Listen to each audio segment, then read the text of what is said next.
Hey guys, welcome back to another video.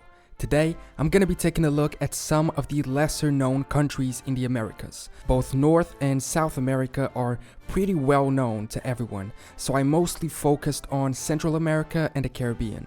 These are all somewhat known as well, but maybe you'll find out something new about these territories. So let's get started. First, Belize, formerly known as British Honduras, is a country in Central America, bordered by Mexico in the north and Guatemala in the west and south, as well as the Caribbean Sea in the east. Funny enough, it doesn't border the Honduras. It has about 23,000 square kilometers and a population of only around 390,000 people, being the least populated and the country with the lowest population density in Central America. However, this seems to be changing, since the country has a population growth rate of almost 2% a year, one of the highest in the Western Hemisphere. It's a very diverse society. English is the official language, and Belizean Criollo is the native language. However, over half of the population speaks Spanish. It started off being occupied by the Mayans, which spread their civilization to Belize around 1500 BC. During the colonial period, Spain declared it as a Spanish colony, but chose not to develop it due to the hostile tribes in the region and the lack of resources to compensate any effort. Then it was colonized by English and Scottish settlers and pirates in 1638.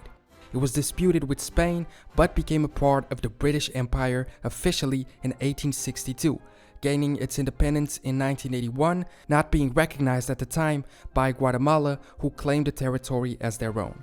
Moving to the south, we have three countries. First, Guyana. Officially, the Cooperative Republic of Guiana is a country in South America, which is however considered part of the Caribbean due to its cultural ties. Bordered by the Atlantic Ocean, Brazil, Suriname, and Venezuela. It's the third smallest country on mainland South America, with 215,000 square kilometers and around 780,000 people. Originally inhabited by many indigenous groups, Guyana was settled by the Dutch before coming under British rule in the late 18th century. It was governed as British Guiana. It being part of the British Empire justifies a bit of an odd reality for the region. The largest ethnic group is actually Indian, as in from actual India, and the second largest religion is Hinduism. It's also the only South American nation in which English is the official language. Guyana achieved independence from the United Kingdom on the 26th of May of 1966 and became a republic on the 23rd of February of 1970, having some territory claimed by their neighbor Venezuela. Right next to Guyana we have Suriname. Suriname has a similar story to Guyana, except it was colonized and ruled by the Dutch. It was colonized in the 17th century and became a constituent country of the Kingdom of the Netherlands in 1954. However, in 1975 they left the kingdom to become its own independent republic. It's also considered culturally part of the Caribbean, and it's the only country outside Europe where Dutch is spoken by a majority of the population. At around 165,000 square kilometers, it's the smallest country in South America, with a population of around 560,000 people, most of which live in the capital city of Paramaribo. Due to Dutch influence and being next to Guyana, most of the population is either Indian, Maroon, which are descendants from African slaves, Creole, or Javanese. The last of the Guianas is French Guiana. Differently from Guyana and Suriname, French Guiana is still French territory up to today, being considered an overseas department and region of France. Being so, it's the second largest French region at 83,000 square kilometers and the largest outermost region within the EU, which it's technically part of. Over half of the 280,000 people live in the capital of Cayman. It was first inhabited by natives, but the French are said to have arrived as early as 1503, only establishing a colony in 1643. It was a slave colony until the abolition of slavery during the French Revolution. It was established as a department in 1797 and slowly turned into a penal colony where France sent its prisoners. During World War II, its leader was one of the first to side with the Free France resistance, aiding the Allies in the war efforts. After the war, it was fully integrated into the French state, using the euro as its currency and being the most prosperous territory in South America. Interestingly, it's also an important center and launch location for the European Space Agency, despite being in South America. Moving north, we travel to the actual Caribbean, St. Lucia. St. Lucia is an island country, part of the Lesser Antilles, between the island of St. Vincent, Barbados, and Martinique. It has an area of 617,000 square kilometers and a population of over 165,000 people, with its capital in Castries. It was named after Saint Lucy of Syracuse, a supposed Christian martyr who lived in the 2nd and 3rd centuries. It started as part of the French Empire, who made a deal with the natives, but several consecutive French-British wars made the island switch owner between the two dozens of times. As a joke, it was called the Helen of the West Indies, referring to the character of Helen of Troy. In 1814, British forces took definite control of the island. They got a representative government in around 1840 and finally became independent in 1979. Today, it keeps close relationships with both France and the UK. Going west, still in the Caribbean, we have the Cayman Islands. Cayman Islands isn't an independent territory. It's an autonomous British overseas territory. Being an archipelago, its territory of 264 square kilometers is made up of 3 islands: Grand Cayman, Little Cayman, and Cayman Brac. It has a population of just over 60,000 people, with its capital in Georgetown. It's considered a major offshore financial haven for international businesses and millionaires. Unlike many of its neighbors, the Cayman Islands have no evidence of ever having a native population, only being populated by European colonizers in the 17th century. It was colonized by the British along with Jamaica, and due to the use of slavery at the time, most of the population consisted of African slaves. When slavery was abolished and the slaves were freed, the Africans remained on the island, becoming the country's majority. They were part of the colony of Jamaica until 1962, when they became a separate colony. Traveling north in the middle of the Atlantic, but somewhat close to the US eastern coast, we have a similar situation with Bermuda. Bermuda is also a British overseas territory. However, they are self-governing, with its own constitution, government, and local laws. The UK is only responsible for its defense and foreign relations. With a small population of around 65,000 people and its capital of Hamilton. For most of the 20th century, it had one of the highest GDP per capita in the world, due to their activity as an offshore insurance, but that took a hit with the recent financial crisis. It was discovered in 1505 by the Spanish, but settled only by the British in the 17th century. Interestingly, the first British coins to have circulated in North America were made in Bermuda. It was also the only territory free of the trade ban between the UK and the US during the American War of Independence. In 1940, it became under US control because of the Destroyers for Bases deal between President Roosevelt and Winston Churchill, then given back to the British until today.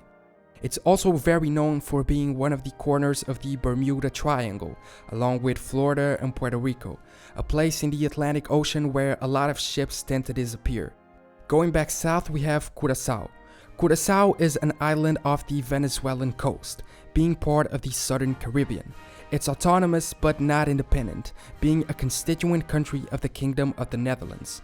It was formerly part of the Curaçao Independencies colony from 1815 to 1954, including the main island and the smaller island of Little Curaçao. Having a population of over 160,000 in an area of 444 square kilometers, and its capital in Willemstad. It was previously the capital of the Netherlands Antilles, which was dissolved in 2010. The natives are known as Arawak, but as early as 1499, it was the Europeans who took control, first the Spanish and then the Dutch in 1634. However, the name of the island was given by the Portuguese. In the 16th century, sailors on long trips would get scurvy from the lack of vitamin C.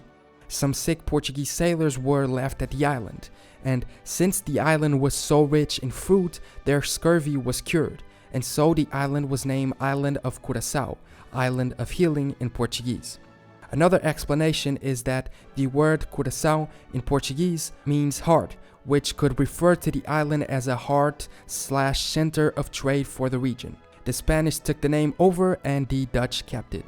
A little to the east, still in the Caribbean, we have Trinidad and Tobago, a sovereign state, the southernmost nation in the West Indies, also off the coast of Venezuela, with an area of just over 5,000 square kilometers and a population of 1.3 million, with its capital city of Port of Spain. It was one of the first Spanish colonies in the Americas since the arrival of Columbus in 1498. It was under Spanish rule for almost 300 years, until being surrendered to the British fleet in 1797. It changed hands between several European powers, like Spain, Britain, France, the Dutch, and interestingly, Cauerland. Cauerland was a small duchy, part of the Polish-Lithuanian Commonwealth, in what is today Latvia. It was the second smallest state to colonize the Americas, controlling Trinidad and Tobago for a few years during the late 1600s. In fact, these islands were the islands of the Caribbean which most switched rulers throughout their history. They became independent in 1962, becoming a republic in 1976. In 2015, they had the highest GDP per capita in the Americas, only behind the US and Canada. And they're recognized as a high-income economy, being industrialized unlike many of its Caribbean neighbors and focusing on its exploration of oil and natural gas reserves.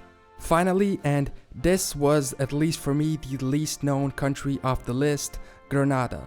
It's an archipelago consisting of the island of Grenada and 6 smaller islands at the southern of the Grenadines island chain, just north of Trinidad and Tobago, which we just saw.